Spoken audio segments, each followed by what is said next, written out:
नमस्कार साथियों, दिव्यम क्लासेस सीकर में पुनः आपका स्वागत है। लाभ और हानि का आज अपन पांचवें प्रकार का दूसरा सब टाइप देखेंगे। पार्ट 13 का ये अपना पार्ट 13 चल रहा है। इसमें देखिए पांचवें के दूसरे सब टाइप में क्या है। यदि किसी वस्तु पर दो क्रमागत लाभ या हानि x प्रतिशत व y प्रतिशत प्राप्त किए जाते हैं तो परिणामी लाभ या हानि क्या होगा। देखो इस प्रकार के क्वेश्चन जो है अपन प्रतिशतता में खूब सारे कर चुके हैं। तो वेतन संबंधी राजस्व संबंधी हमने क्वेश्चन से जब किए थे पिछली प्रतिशतता की क्लास में, तब ये सूत्र हमने बहुत अच्छी तरीके से देखा था और इस पर बहुत प्रकार के क्वेश्चन अपन ने किए थे। तो इसलिए इस पर आपका अभ्यास पहले से ही है, लेकिन इसके अंदर ये आया है इसलिए अपन इस टॉपिक को भी देख लेते हैं।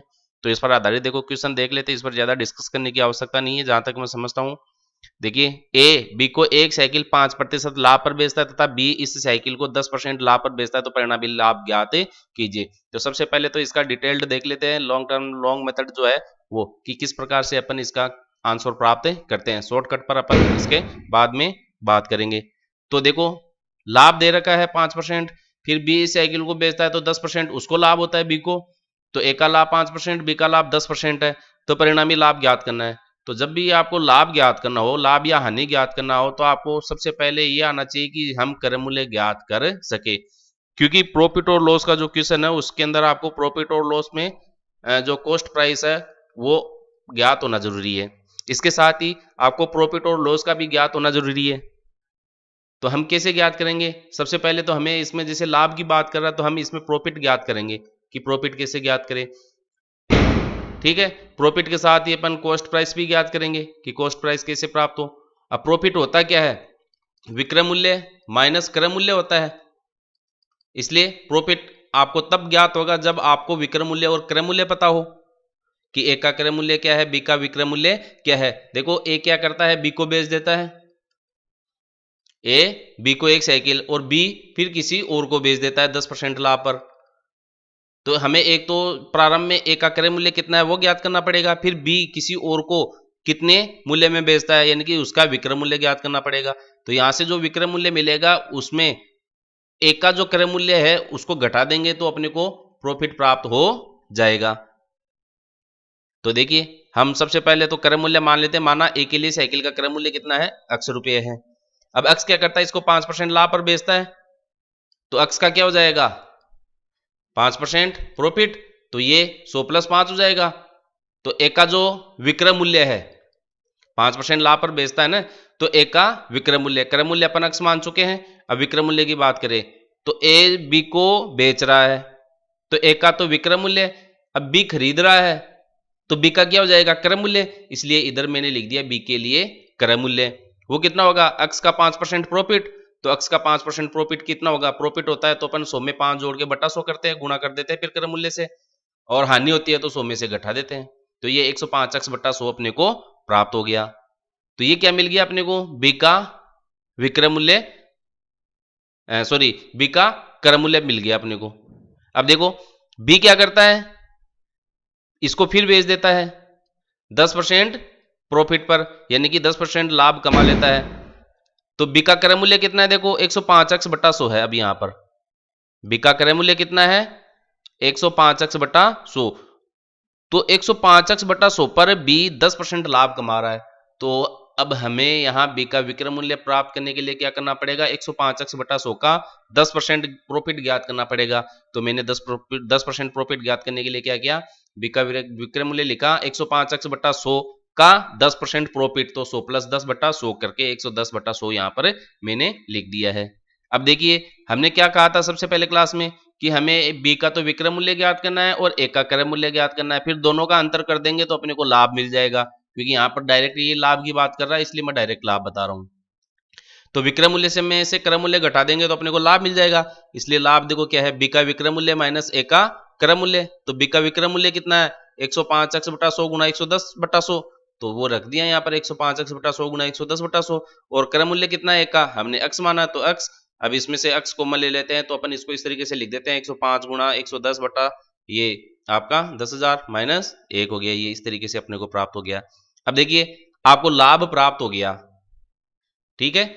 अब परसेंटेज प्रॉफिट में ज्ञात करना होता है तो अपने को लाभ चाहिए और कॉस्ट प्राइस चाहिए, यानी कि क्रय मूल्य, और गुणा 100। लाभ आपको मिल गया, क्रय मूल्य आपके पास x पहले से ही मान रखा आपने, तो इस फॉर्मूले में आप मान रखे और हल प्राप्त करें। तो देखिए, लाभ प्रतिशत ज्ञात करने के लिए लाभ बटा क्रय मूल्य गुणा 100 इसका सूत्र होता है। इसका हम रखेंगे लाभ का मान x गुणा 105 गुणा 110 बटा 10,000 माइनस 1 बटा x गुणा 100, x से x कट जाएगा, 100 को अपन अंदर गुणा कर देंगे तो 105 गुणा 110 गुणा 100 बटा 10,000, और माइनस का 100 1 से 100 गुणा हो जाएगा तो माइनस का 100। इसको काट पीट के जब अपन हल करते हैं तो अपने को 31 बटा 2 यानी कि 15.5% प्रॉफिट प्राप्त होता है।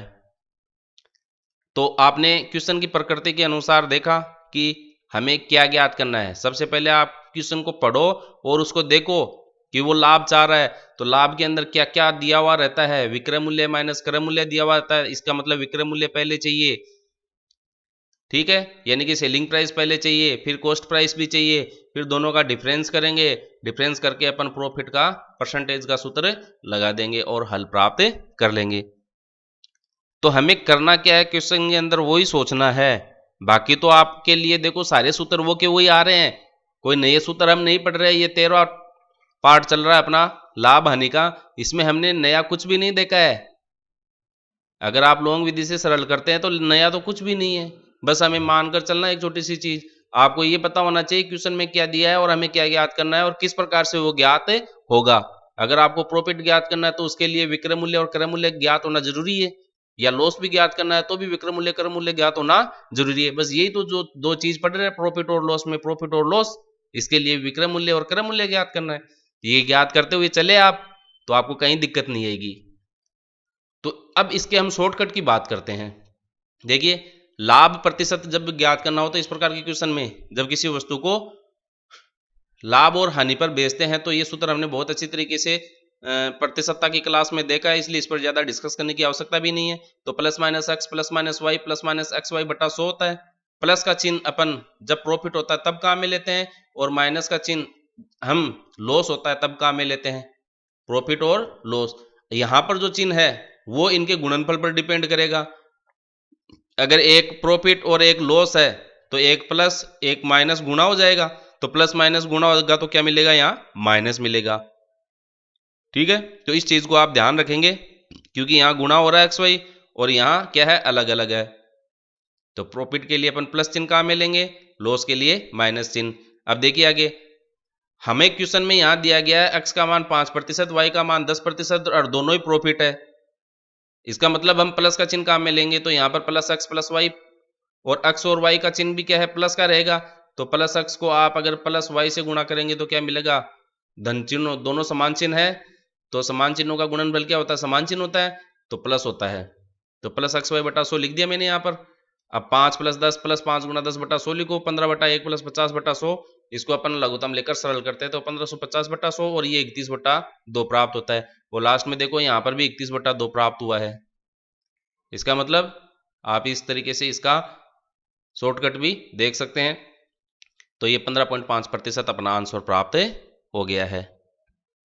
तो आपको गणित सीखनी है तो मैं आपको फिर यही सलाह दूंगा कि शॉर्टकट आप सीखे, कोई दिक्कत नहीं, लेकिन आपको इसका जो लॉन्ग मेथड है, एक एक नियम के आधार पर जो क्वेश्चन है कैसे हल किया जाता है, इसको यदि आप करेंगे तो वो आपके लिए ज्यादा उचित होगा।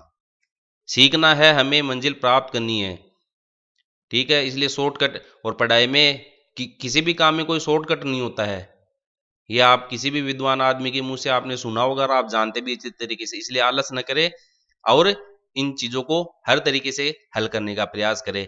Math is a game, play it with practice. अब ये एक क्वेश्चन मैंने आपके अभ्यास के लिए यहाँ पर दिया है। एक पंसारी सामान खरीदते समय 10% का धोखा करता है तथा सामान बेचते समय 10% का धोखा करता है, तो पंसारी का कुल लाभ बताइए। तो वो धोखा कर रहा है, इसका मतलब 10% का उसको लाभ हो रहा है, और यहाँ पर भी वो धोखा कर रहा है, इसका मतलब वो 10% का लाभ ले रहा है। तो इसको आप दोनों तरीके से हल करने का प्रयास करेंगे। वीडियो अच्छा लगे लाइक करें, शेयर करें, सब्सक्राइब करें, अपने दोस्तों के साथ शेयर करें, बेल आइकन जरूर दबाएं ताकि जैसे ही मैं वीडियो बनाकर अपलोड करूं उसका नोटिफिकेशन आपको प्राप्त हो सके और आप पढ़कर इसका लाभ उठा सके। धन्यवाद।